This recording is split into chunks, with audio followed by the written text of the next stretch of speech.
Hello everyone, good morning, welcome back to my mini blog. তো সকাল সকাল ঘুম থেকে উঠে ফ্রেশ হয়ে আমি এখানে ব্রেকফাস্ট করে নিলাম। খেয়েছিলাম একটু ডিম টোস্ট। তারপর দিন সকাল সকাল স্নান টান করে একবার রেডি হয়ে নিয়েছি।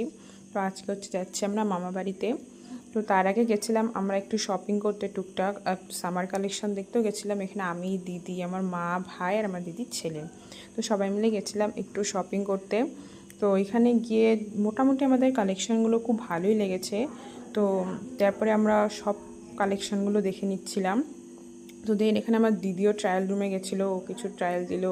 আর এখানে আমি হোয়াইট লেগ জিন্সটা একটু ট্রায়াল দিচ্ছিলাম, বাট আমার এর ফিটিংসটা খুবই ভালো লেগেছে। তো আমি ভাবছিলাম এটা কিনবো, বাট আমি সেটা কিনিনি। আর আমি এখানে টুকটাক কিছু শপিং করলাম, আমার দিদি কিছু শপিং করলো। দেন স্টেশনে চলে আসলাম, ট্রেনের অনেকটা টাইম ছিল। তো এসে আমরা একটু গরমের মধ্যে লস্যি আর আমার দিদির ছেলের জন্য এই পাউরুটি টাইপের একটা কিনেছিলাম। তারপরে এই লিটিল হার্টস বিস্কুটগুলো আমার ভীষণ ভালো লাগে খেতে, তো ওটা খেলাম। আর এখানে আমার দিদি এনেছিল একটু ছোলা মাখা। এখানেও সেদ্ধ ছোলা আনতে চেয়েছিল, কিন্তু কাঁচা ছোলা হয়ে গেছে, তো সেটাই আর কি খেলাম।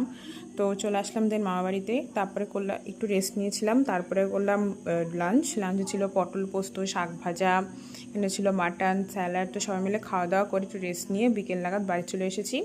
আসার সময় খেলাম এখানে মোমো। তো বাই।